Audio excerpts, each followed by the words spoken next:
Music therapy is using music to meet non-musical goals.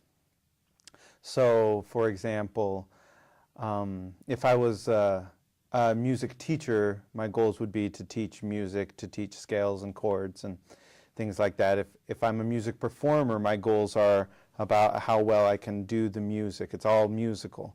But in music therapy, the people that I work with, ideally I'm not thinking about music, I'm thinking about what their needs are.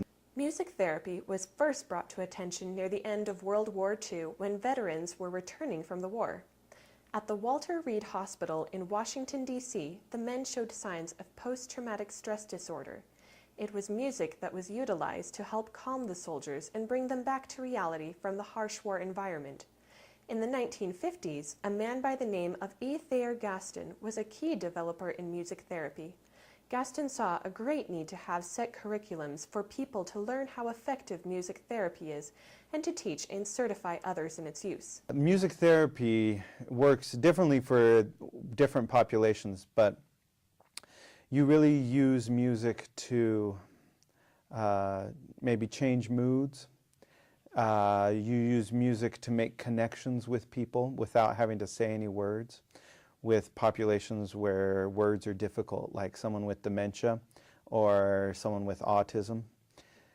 And you also use music to maybe increase someone's motor skills, to increase someone's socialization, or to teach social skills, or also just to give them a way to express themselves in a creative and non-threatening way, rather than just kind of discussing how they feel. They can use music to kind of express emotions. Music therapy has shown great improvements in people's health. Research shows that music therapy can improve verbal and nonverbal communication in persons with autism and other disorders that impact expressive receptive communication, improve memory retention for people with neurological disorders such as brain injury, memory loss, and for rehabilitative settings, significantly decrease irritability, stress, agitation, apathy, as well as many other symptoms associated with Alzheimer's and dementia. Help to organize thinking in people with cognitive impairments and thinking disorders such as schizophrenia and paranoia.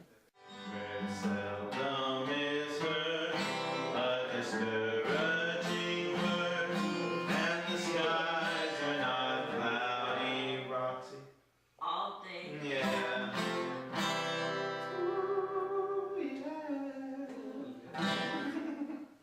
Good. Music therapy has definitely helped me change the way that I view music. Music is so much more than hearing. Music has much more to do with interaction and feelings and things like that. Music therapy has made many positive changes in people's lives. Stacy says, "The combination of music and art therapy has really helped my daughter to speak more outside of the sessions with the family. It is really exciting to hear her sing again. She has not done that for a very long time."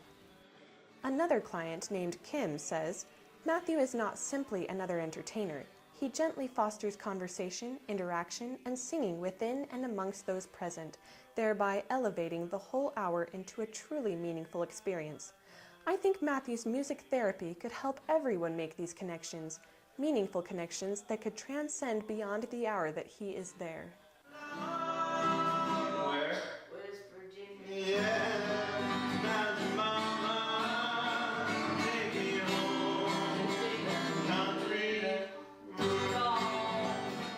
You see a lot with people with dementia that they are stuck in a certain time period in their lives.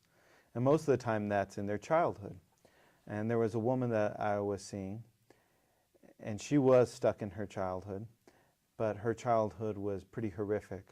She had been sexually abused all growing up by her father. And so she would kind of say phrases over and over again about saying, I have to run, I have to get out of here, he's going to get me. These are the things that she would say pretty much all day long. And there was no medication that was really helpful to get her away from her anxiety and her PTSD that she was suffering from. But the one thing that seemed to work was the music. So a lot of times when I would play music, as soon as I would start playing, she'd be smiling, like her face would change almost instantly, and she would start dancing, and we had a good time. But one time I went to go see her, and she was still kind of stuck in that kind of scary place where she kept saying those phrases, I have to run, I have to get out of here, he's going to get me. And so this is what I did with her.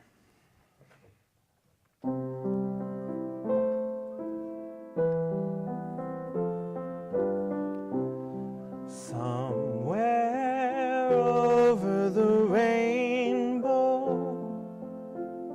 way up high,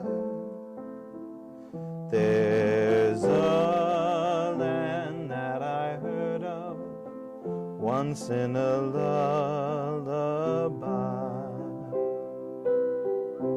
Mary, you are safe. You don't have to run. No one will hurt you anymore.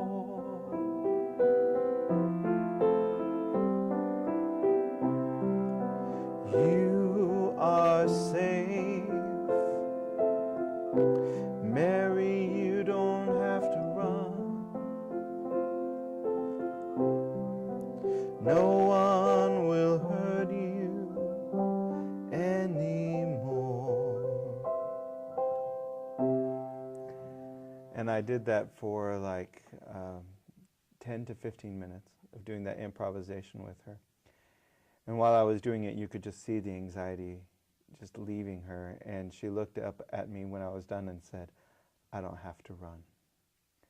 And that was one of probably the most amazing experiences that I've had as a music therapist.